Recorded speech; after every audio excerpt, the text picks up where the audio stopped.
이제 오늘 동행 시리즈 네 번째입니다. 주님 바라보기는 동행의 필수다. 주님 바라보기는 동행의 필수다. 이런 제목으로 말씀을 증거하겠습니다. 오늘 설교 예화를 몇 개를 들 텐데요. 그 설교 예화는 저에게 있어서의 굉장히 중요한 목회 지침이 되는 말씀이기도 합니다. 오늘 첫 번째로 하나 먼저 설교 예화를 가지고 시작하겠습니다. 두 분의 목사님이 계셨습니다. 한 분의 목사님은요, 별로 유명하지 않는 신학교에서 공부하시고요, 곧바로 이 목회를 시작하셔서 그다지 그렇게 아는 게 별로 없으십니다. 소위 말하면 스펙이 없습니다. 목소리도요 좋지 못하고, 더군다나 이분은요 흥분을 하면 말을 더듬기까지 하십니다. 교회도 부흥하는 것 같지 않고 늘 그 모양입니다. 그런데요 여러분, 어디다 하나 내놓을 것이 없는 그 목사님이 섬기는 교회를 가보신 분들은요 놀랍니다.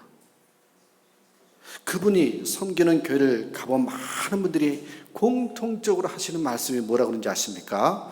어떤 알 수 없는 영적인 힘이 느껴진다는 거죠. 그 교회는 갔다 오신 분들 하는 말이 하나님이 살아있는 교회처럼 느껴진다고, 하나님이 살아있는 교회로 느껴진다는 거죠. 또 다른 한 분의 목사님이 계십니다. 유명한 신학교에서 공부하시고 유학까지 다녀오셔서 소위 스펙도 많고요, 아는 것도 많은 목사님이십니다. 더욱이요, 이 리더십과 패기가 넘치는 그런 열정적인 몸짓, 또 열정적인 설교, 어디 하나 부족함이 없는 목사님이십니다. 물론 날마다 교인의 숫자가 늘어나고 교회당을 새로 짓고 그렇습니다. 그런데 그 목사님이 섬기는 교회를 가면 이렇게 활기찬 분위기가 느껴지지만 어쩐지요 영적 기운이 느껴지지 않는다는 겁니다. 세련된 교회일지는 모르지만 다녀오신 분들의 말이 마치 죽은 교회가처럼, 하나님이 없는 교회처럼, 하나님께서 하신다는 느낌이 없고 능력 있는 목사 때문에 되는 교회라는 느낌이 든다는 것입니다. 자, 여러분, 이 두 목사님의 차이가 무엇일까요? 굉장히 중요한 내용이에요. 첫 번째 목사님은 목회하는 시간보다, 교회에서 일하는 시간보다 하나님과 함께하는 시간이 더 많습니다.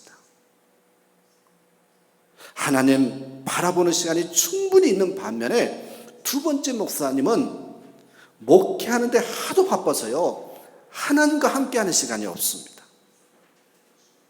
바로 그 차이입니다. 목회하면서 여러분, 목회자가 다 하나님을 바라보는 목사가 될 줄 알았는데 목사들도요 하나님 바라보는 목사가 있고요, 그렇지 않는 목사도 있단 말입니다. 성도는 어떨까요?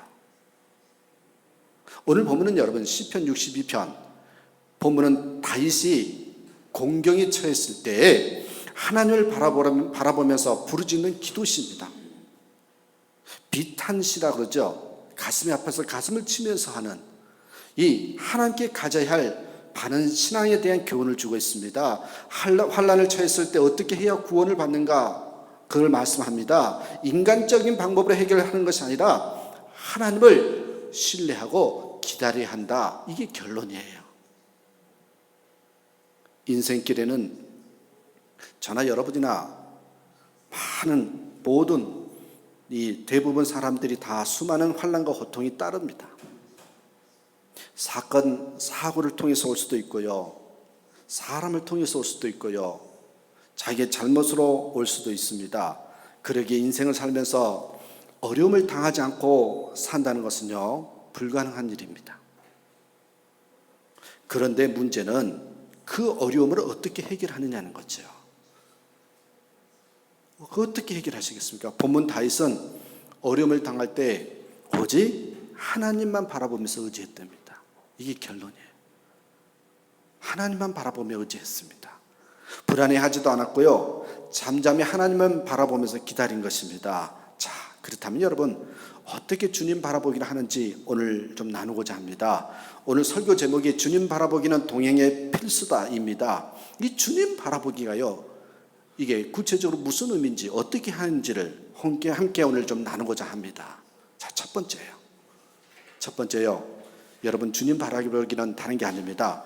주님을 손님이 아닌 주인으로 모시는 거예요. 여러분의 인생에 하나님을, 예수님을 손님이 아닌 주인으로 모시는 것을요, 주님 바라보게 한다, 이렇게 말씀드릴 수가 있습니다. 자, 여러분 보세요. 1절, 나의 영혼이 잠잠히 하나님만 바라며 나의 구원이 그에게서 나는도다. 5절, 나의 영혼아 잠잠히 하나님만 바라라. 대저 나의 소망이 저로 쫓아나는도다. 구원은 주님께 있다는 거죠. 소망은 주님께 있다는 것입니다. 여러분, 사람은 구원의 대상이 아닙니다.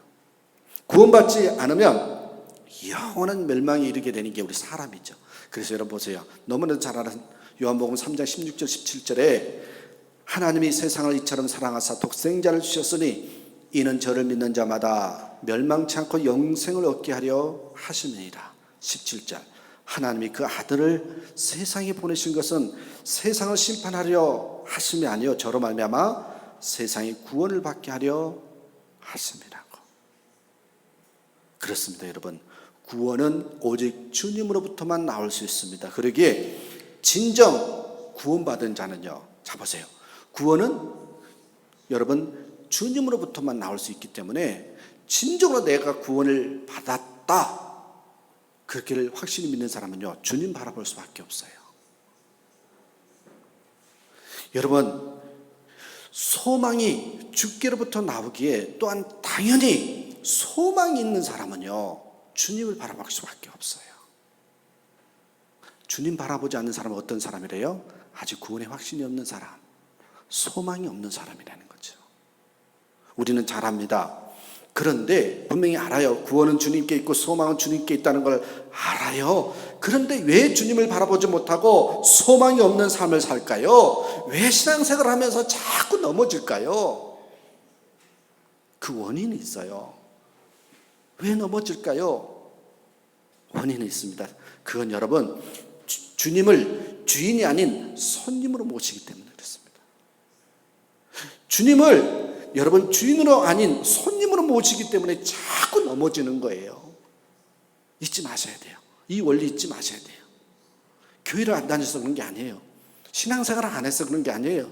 기도를 안 해서 그런 게 아니에요. 말씀을 보지 않아서 그런 게 아니에요. 주님을 주인으로 모셔야 되는데 손님으로 모시기 때문에 그러는 거예요. 여러분, 이 주인으로 모신 그 예화를 이야기할 때마다 꼭 제가 이 예화를 쓰거든요. 이 예화도 중요한 예화인데 한번 들어보십시오. 19세기 영국 전성기에 그 통치했던 왕이 빅토리아 여왕이라고 아시죠? 그때를 영국 사람은 제일 그리워합니다. 빅토리아 여왕의 에피소드입니다. 그녀는 이따금 가난한 백성들의 집을 예고 없이 방문했던 일들이 있었습니다. 하루는요, 정말 독실하다는 크리스찬, 믿음 좋다는 크리스찬으로 알려진 한 여인의 집을 불시에 찾아갔습니다.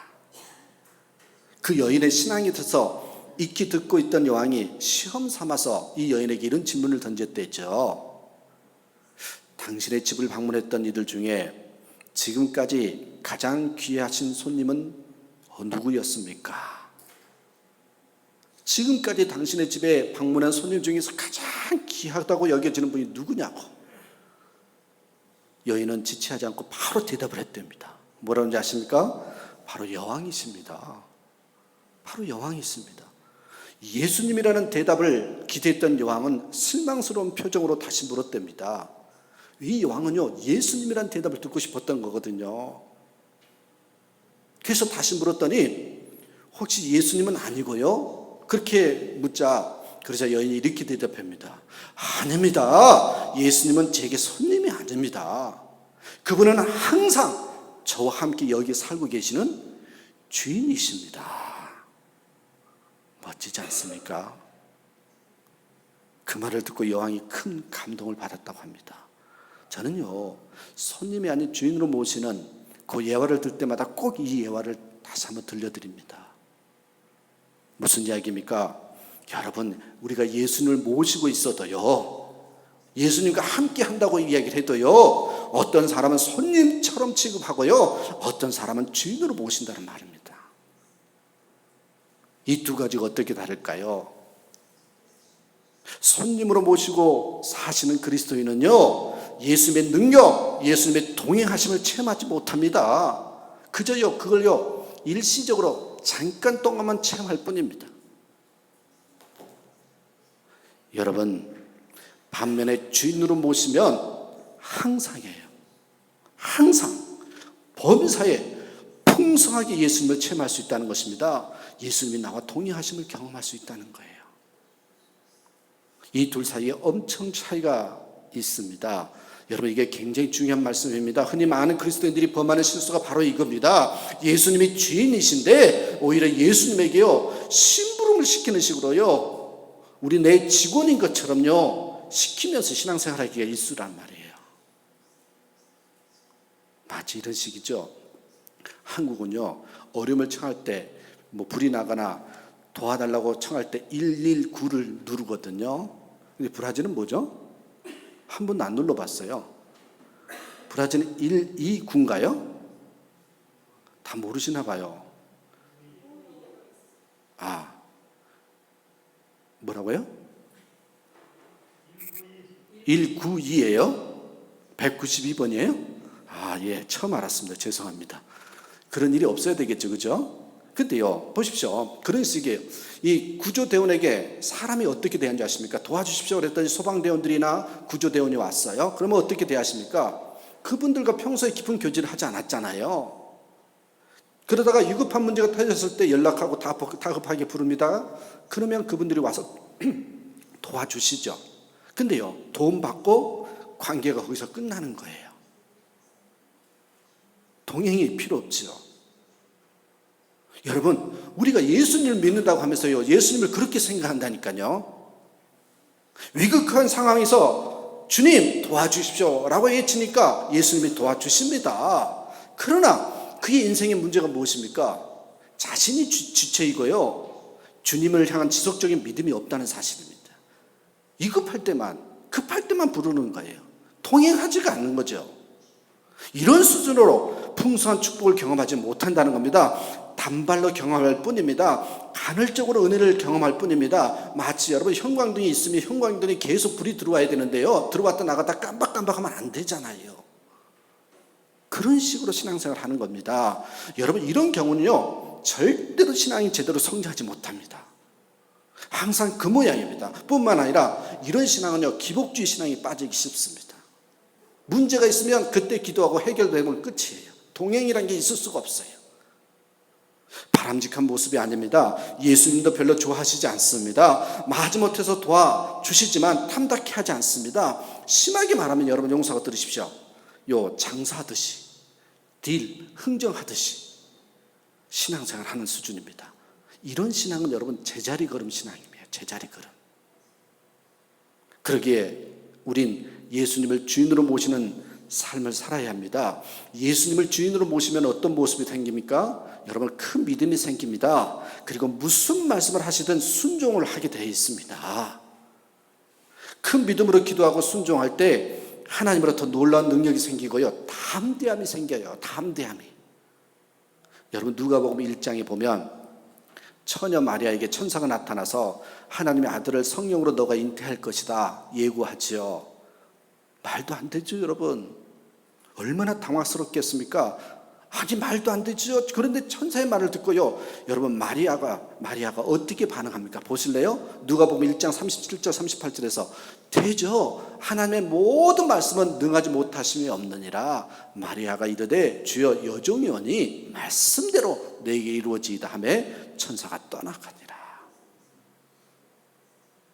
마리아는 그대로 믿었습니다. 그리고 순종합니다. 그 당시 여러분, 처녀가 정원 상태에서 아이를 가지면 파혼당하고 심지어는 돌에 말아 죽을 수도 있습니다. 그러나 하나님의 주인임을 고백하는 큰 믿음이 생기니까요, 담대함이 생기고 두려움이 없습니다. 하나님이 내 인생을 주인으로 함께 하시면 두려울 게 없다는 거죠. 왜 두려움이 생겨요? 왜 담대함이 없어요? 주인으로 모시지 않기 때문에 그래요.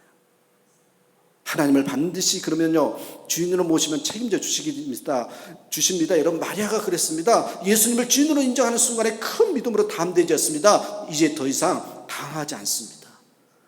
제 얘기해서 죄송합니다만은 저도 목사이지만요 늘 예수님을 주님으로 모시고 목회한 것 같지는 않습니다. 브라질에 오기 전에 제가 10년 정도 목회를 했습니다. 그 당시에는 돌이켜보니까 주님을 손님으로 모시고 예수님을 나의 성공의 도구로 여겼던 것, 그런 목회였던 것 같습니다. 브라질에서의 지금 13년, 14년이 돼가는데 그래도요 한국에서보다는 더 주인으로 모시고 살고 있는 것 같아요. 브라질에서 특별히 그렇습니다. 하지만 그렇게 친밀하지 않았는데 특별히 하늘교회를 시작하면서 금년에 들어와서 더 주님과 친밀함이 이루어진 시기라고 저는 믿습니다. 그래서요 지금 저는 목회하면서 너무 행복합니다. 정말 그렇습니다. 여러분 행복하고 기쁨이 있는 신앙생활 하셔야 됩니다. 억지로 하지 마십시오. 정말 억지로 하지 마십시오. 그러기 위해서는 여러분 주님을 손님으로 모셔서는 안 돼요. 여러분 나에게 예수는 어떤 분입니까? 스스로 답해 보십시오. 손님인가요? 아니면 주인인가요? 혹시 신앙생활을 오래 하면서도 예수님의 생생 능력을 체험하지 못하고 무기력한 가운데 살아가고 있지는 않습니까? 주님은 항상 나와 함께 하시는데 여러분 이 동행의 기쁨을 누리지 못하고 계십니까? 그 원인은 바로 예수님을 아직도 손님으로 취급하고 있기 때문입니다. 이제는 예수님을 손님이 아니라 주인으로 모시길 바라며 그러면 항상 범사에 주님의 풍성함을 누리시면서요 기뻐하고요 행복한 신앙생활을 할 수 있습니다. 그런 저와 여러분 되기를 간절히 축원합니다. 두 번째예요. 주님 바라보기가 뭘까? 주님 바라보기는요 주님을 나의 삶의 든든한 배경으로 삼는다는 거예요. 세상 말로 말씀드릴게요. 예수님이 나의 백이다. 이게 주님 바라보기예요.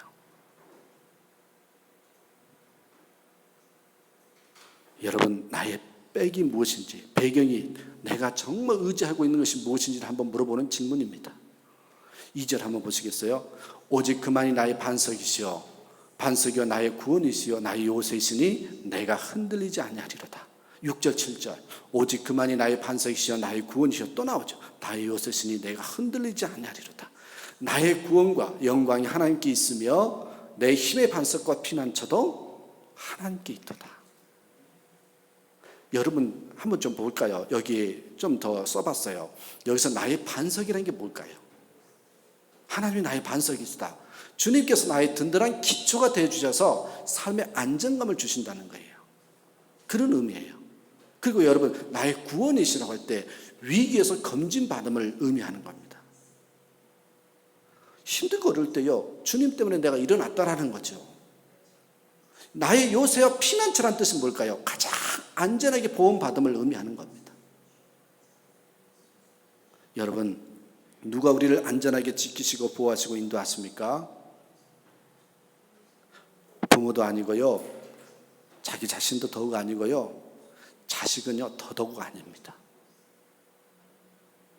권력도 돈도 목사도 아닙니다.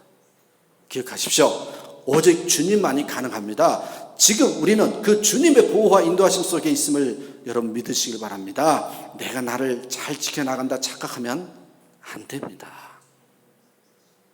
금세기 평신도로서 이것도 한번 제가 예화로 말씀드렸는데 우리 시대에 가장 영향을 끼친 사람 중에 아마 제 생각에는 C.S. 루이스라는 사람인 것 같아요. 이 사람은 옥스퍼드 대학의 교수였어요. 본래 이 사람은 무신론자였는데 정확히 말하면 불가지론자입니다. 무슨 말이냐? 하나님이 있는 것을 알 수가 없다. 나는 하나님이 있는 것을 알 수가 없다. 이렇게 믿고 살았던 사람이에요.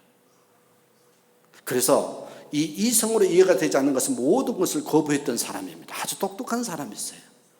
그런데 그는요 문학에 관심이 많았던 사람이거든요. 그래서 여러분 소설도 쓰고 그랬잖아요. 그게 영화화 또 됐잖아요. 문학에 관심이 있는 사람입니다. 이 문학적인 관심 때문에 그래도 성경을 좀 알아야 되지 않겠는가. 내가 문학하는 사람인데 성경을 모르면서 문학한다라면 좀 창피한 것 같아서 성경을 읽기 시작합니다. 왜요? 하나님께 관심이 있어서가 아니라 문학에 관심이 있어서요. 그래서요, 어느 날 성경을 읽는데 내가 시편을 좀 읽어보자. 내가 시에 관심이 많은 분야니까. 그래서 성경 가운데 딱 펼치니까 시편이 나오더래요. 그래서 시편을 읽기 시작했습니다. 시편 1편을 읽으면서 그의 소감이 나쁘지 않네. 시편 1편이 좋다. 2편은 그래 괜찮다. 3편, 4편, 5편 그리고 10편을 넘어서면서 이 고개가 흔들리기 시작합니다. 희한하다. 좀 이상하다. 시는 아름다워야 되는데 이 시편 안에는 정제되지 못하는 그런 거친 언어들이 얼마나 많이 나오는지 이상하다. 왜 시편 기자는 원수가 이렇게 많을까? 하나님의 원수들을 언제까지 두시겠습니까? 그 원수들을 죽일 기계를 준비했다가 작사를 내주시옵소서. 뭐 이런 내용이 있는 거예요. 무슨 이렇게 언어가 거칠어 시라며. 이런 험한 말이 나온다는 거죠. 에이, 이건 아름다운 시가 아니야. 그런 성경을 던져버렸어요. 그런데 던지고 나서 생각이 들더랍니다. 그렇지만 생각해 보니까 그게 인생이 아닌가. 그게 인생이 아닐까. 사람이 살다 보면 원수도 생기고 막 죽이고 싶은 사람도 생기고 그런 자절이 생기고 적어도 성경은 인간의 감정 앞에 생각보다 솔직하구나. 참 솔직한 책이 성경이구나. 그런 생각이 들더래요. 솔직하게 있는 그대로 투명하게 내놓을 수 있는 성경. 그래서 그는요 성경을 계속 읽다가 여러분 아세요? 마침내 그리스도인이 되었습니다. 그래서요 그는 그리스도인이 되고 나서 비교적 일찍이요 기독교에 대해서 쓴 책 중에 하나가요 시편에 대한 묵상이라는 책입니다. 거기에 보면 시편에 하나님이 이렇게 말합니다. 시편의 하나님은 우리가 뭘 쏟아놓든지 무슨 얘기를 하든지 내가 어떤 절반과 어떤 불평과 좌절을 말하든지 심지어 하나님 앞에 하나님 나 당신을 믿을 수 없어요. 왜 그랬습니까? 너무 잔인하십니다. 우리가 하나님 앞에 이런 소리를 해도 그 모든 분연과 독백과 절망의 언어들까지도 다 받을 수 있는 뭐라고 표현한지 아십니까? 큰 가슴을 가지신 하나님이라고 표현을 해요. 큰 가슴을 가지신 하나님. 그것이요 시편의 하나님이라고 C.S. 루이스가 정의를 내립니다. 여러분 오늘 본문을 다윗은 뭐라 그럽니까? 8절 한번 보세요. 다윗은 뭐랍니까? 백성들아 시시로 저를 의지하고 그 앞에 마음을 토하라. 하나님 우리의 피난처시로다. 하나님 앞에 여러분 다른 사람이 아니라 그분 앞에 내 마음을 토하라고 했습니다. 왜냐하면 그분만이 우리의 피난처시기 때문에 했습니다. C.S. 루이스가 말한 것처럼요 큰 가슴을 지니신 하나님이기 때문에 그렇습니다. 여러분 주님을 배경으로 여기지 않으면요 다른 것을 의지합니다. 사랑하는 여러분 이제 말하십시오. 여러분의 절망을 말하십시오. 여러분의 갈등을 말하십시오. 여러분의 상처를 말하십시오. 깊은 곳에 숨겨두었던 내 속에 억눌렸던 말 못한 억압을요 그분 앞에 말하십시오. 토하십시오. 너무 괴롭고 답답하다고. 그러나 이 모든 것을 받으시고 나를 안아주시고 내 상처를 치유하시는 그 하나님을 경험할 때 여러분은 거기에서 세상이 주지 못하는 참된 자유를 경험하게 될 것입니다.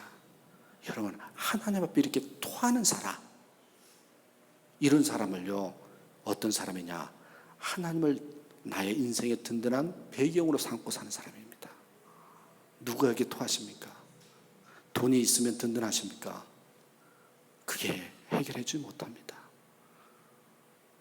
하나님을 든든한 배경으로 삼고 살아가는 저와 여러분 되실 간절히 축원합니다. 세 번째입니다. 주님 바라보기가 뭔지 아십니까? 주님 바라보기는요 주님의 임재하심을 소중히 여기는 겁니다. 주님의 임재하심을 소중히 여기는 거예요. 11절 한번 보실래요? 11절에 하나님이 한두 번 하신 말씀을 내가 들었었나니 권능은 하나님께 속하였도다 하셨도다. 12절에 주의 인자함은 주께 속하였느니 주께 속하오니 모든 권능이 주님께 속하였습니다. 천지 만물을 그분의 권능으로 만들고 권능으로 다스렸습니다. 또 여러분, 인자함은 한결같은 사랑을 말하거든요. 한결같은 사랑이 하나님께 있다는 것입니다.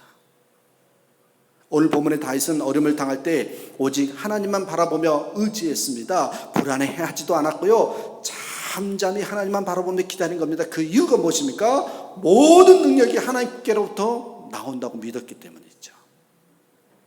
이 세상에 어떤 것도 우리의 힘과 능력이 될 수가 없습니다. 세상이 반석이 될 수 없고 구원이 될 수 없으며 피난처는 더더욱 될 수가 없습니다. 어느 곳에 있든지요, 주를 향하고 주만 바라보시길 바랍니다. 그런데요, 이게 이 말씀으로는 알겠는데요, 생각보다 쉽지가 않아요. 생각보다 쉽지가 않아요. 그러니까요, 환장하죠. 그 이유가 있습니다. 왜 생각보다 쉽지 않냐? 우리가 엉뚱한 것에 대해서요, 두려워하기 때문입니다.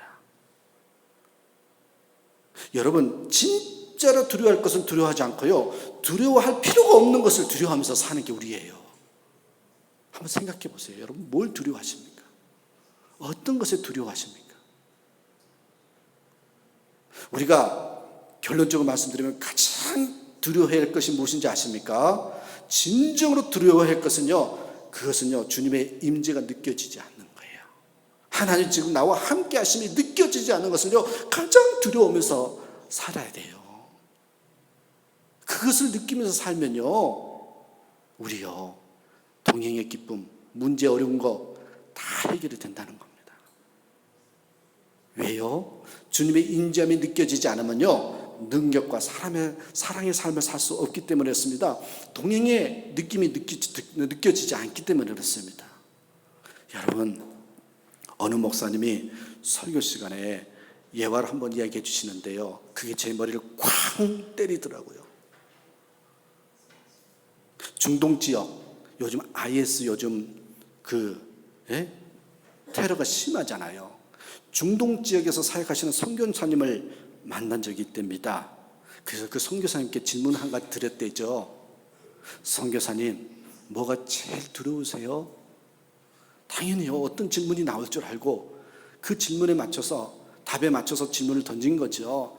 선교사님은 뭐가 제일 두려우세요?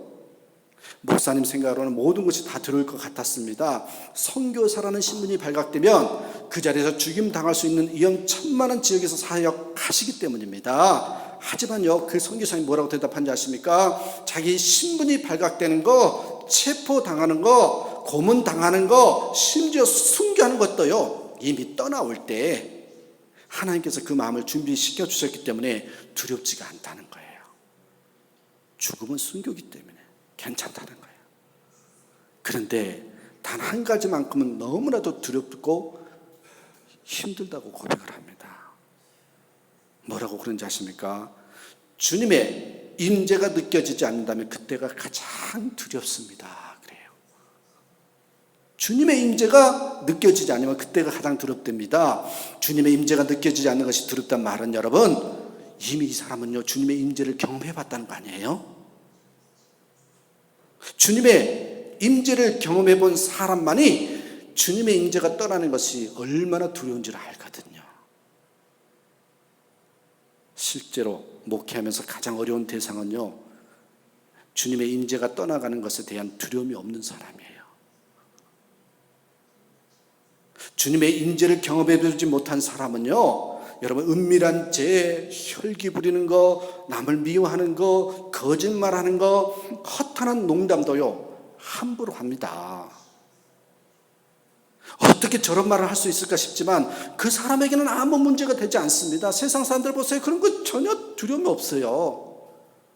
왜냐하면 주님의 임재가 떠나가는 것이 얼마나 무서운지 모르고 주님의 임재가 뭔지를 모릅니다. 한 번도 경험해 본 적이 없기 때문에 그렇습니다. 하나님의 음성에 대해서 그렇게 설교를 해도요, 관심이 없는 사람은요, 그게 설교가 들어오지도 않아요. 오늘 너무 재미없다, 이렇게만 말을 해요. 여러분, 우리 예수님의 이름이 뭡니까? 임마누엘이잖아요. 임마누엘. 예수님 우리와 함께 계시는 것을 분명히 알고 있습니다. 그러나 그 임마누엘, 지식과 실제적인 체험은 다른 문제입니다. 안다고 해서 실제로 믿고 있는 것이 아니라는 것이 우리의 문제라는 거예요. 주님이 우리와 함께 하신다는 것은 더 이상 지식으로 끝날 문제가 아닙니다. 그건 너무 안타까운 일인 거죠. 주님의 임재하심은요, 말만이 아닙니다. 예수님이 나와 함께 계신다고 그냥 교리로나 지식으로 알 문제가 아닙니다. 주님이 그렇게 하라고 말씀을 주신 것이 아닙니다. 우리 주님은 살아계시고 우리 안에 들어와서 우리와 더불어 함께 하시는 분입니다. 그런데 그게 느껴지지 않는다고요. 그게 두려운 것이에요. 그게 느껴지지 않는 것도 두렵지가 않아요. 여러분, 만약 우리가 아는 주님의 임재가 우리 삶 가운데 실제가 돼버리면 그게 얼마나 놀라운 일입니까? 예수님이 나와 함께 계신 것을 알면요, 그때요 진짜 두려움이 다 떠나가는 것입니다. 예수님이 나와 같이 계시는 것을 느끼는데 어떻게 여러분 은밀한 죄를 지을 수가 있겠어요? 사람이 완전히 바뀌어 버리죠. 주님의 임재가 나에게 실제가 되는 것이야말로 하나님께서 허락하신 엄청나고 놀라운 축복입니다. 그래서 여러분 잊지 마십시오. 주님의 임재하심을 느껴지지 않는 것을요, 두려움의 가장 큰 두려움으로 여기면서 살아야 됩니다.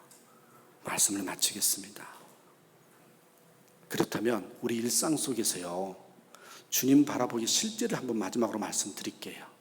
이렇게 하시면요, 주님의 임재하심을, 주님 바라보기가 이루어져요. 제가 언젠가 한번 말씀을 드렸고 실제적으로 또 제가 경험하고 있는 거기 때문에 나누겠습니다. 자, 주님 바라보기 실제 말씀을 드릴게요. 많은 성도들이 예수님이 나와 함께 계심을 실제로 경험하지 못하고 믿어지지가 않습니다.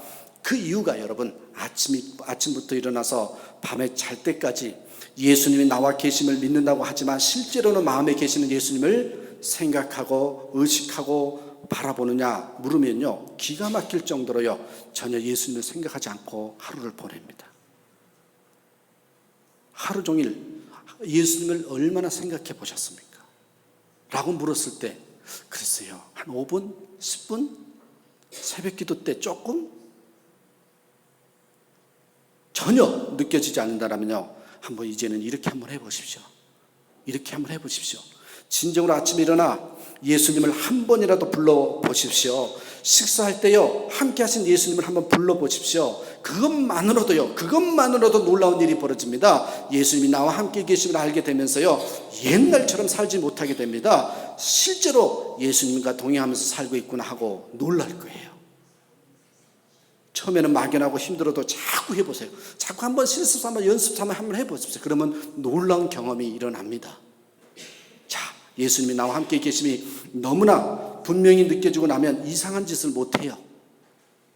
주님과의 교제를 경험한 사람은요, 주님과의 교제가 끊어지면요, 마음이 힘드니까 옛날로 돌아갈 수가 없어요. 말씀을 준비하면서 주님과 동행하는 삶에 대해서 어느 교회에서는 이렇게 해보라고 글이 있어서 여러분께 소개를 할게요. 제가 이렇게 해보니까요, 되더라니까요. 자, 방법은 간단합니다.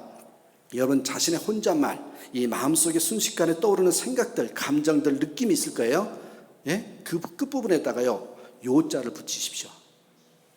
요자와 주님이라는 단어만 붙이시면 돼요. 예? 요자와 주님이라는 단어만 붙이시면 돼요. 이게 볼뜨개서로 어떻게 하려나? 예를 들어 볼게요. 아, 오늘 날씨 좋다. 예? 야, 오늘 날씨 좋다. 이렇게만 끝내버리시면요, 주님 동행하심, 주님 바라보기가 안 돼요. 어떻게 하자고요? 아, 오늘 날씨 좋네요, 주님. 요자하고 주님만 붙이는 거예요. 오늘 날씨 좋네요, 주님. 이렇게 부르시면요, 주님과의 동행이 이루어지는 거예요. 여러분 또 하나, 오늘은 왜 이렇게 기분이 안 좋지? 오늘 왜 이렇게 기분이 안 좋지? 그렇게 하지 마시고요, 오늘은 왜 이렇게 기분이 안 좋을까요, 주님? 그렇게 한번 해보는 거예요. 오늘은 왜 이렇게 기분이 안 좋을까요, 주님? 그러면 주님께서요, 내 마음속에 무슨 말씀을 하셔요. 또 여러분, 아이고, 저 사람이 또 왜 저래? 그 사람 마음에 안 드는 사람이 있는데, 야, 저 사람 또 왜 저래? 이렇게 하지 마시고요, 아이고, 저 사람 또 왜 저럴까요, 주님? 한번 물어보시라고요. 주님, 저 사람 또 왜 저럴까요, 주님? 여러분, 또 이런 것도 있죠. 야, 어떻게 해야지? 문제가 생겼어요. 네? 이거 어떻게 해야 되지? 어떻게 해야 되지? 그렇게 하지 마시고요. 어떻게 해야 할까요? 주님. 이렇게 한번 물어보시는 거예요. 어떻게 해야 할까요? 주님. 요자고 주님만 붙이시면 되는 거예요. 여러분, 하물며 이런 것도 해보세요. 저 해보니까 좋더만요. 아이고, 배고파요. 아이고, 배고파. 배고파. 이렇게만 하지 마시고요. 아이, 배고파요, 주님. 그러면요, 뭘 먹을지 가르쳐 주셔요. 저는요, 어느 정도 오냐면, 주님, 이 식당에 들어갈까요, 말까요? 또 물어봅니다. 이 사람을 만나면 어떤 질문을 던질까요? 주님. 그렇게 물어봅니다. 그러면 주님께서 주셔요, 답을. 그게요, 주님 바라보기예요. 그게 주님 동행하기예요. 어렵지 않습니다. 이게 연습이 되면요, 수시로. 그래서요, 한 번은 제가 여기다 고무줄을 매달고 다니다가요, 이렇게 한탄의 소리를 하면 이걸 톡 쳐요. 그러면 제가 딱 느껴서, 요자 주님 뺐다. 그래가지고 바꿔서 해보기도 했어요. 그러니까요, 달라지더란 말이죠. 여러분, 이렇게 자신의 마음에 떠오르는 모든 것에 대해서 자기 말로 끝내는 게 아니에요. 자기 말로 끝내지 마시고 의도적으로, 의식적으로 주님께로 시선을 돌리도록 해보자는 거예요. 그게 뭐예요? 요자고 주님을 붙이자는 거예요. 이렇게 함으로써 자신의 삶 속에 얼마나 주님과 친밀하게 동행한지를 구체적으로 알 수 있는 거라는 거죠. 여기서 한번 실습해 볼까요? 좀 그렇죠? 여러분 집에 가서 한번 해보십시오. 정말 해보십시오. 주님 바라보기를 통해서 주님과 동행하는 삶. 그래서 정말 염려 근심하지 않고 모든 게 다 하나님께 속했으니 나는 기쁘다, 나는 행복하다, 이렇게 고백하며 살아가는 저와 여러분 되시기를 간절히 축원합니다.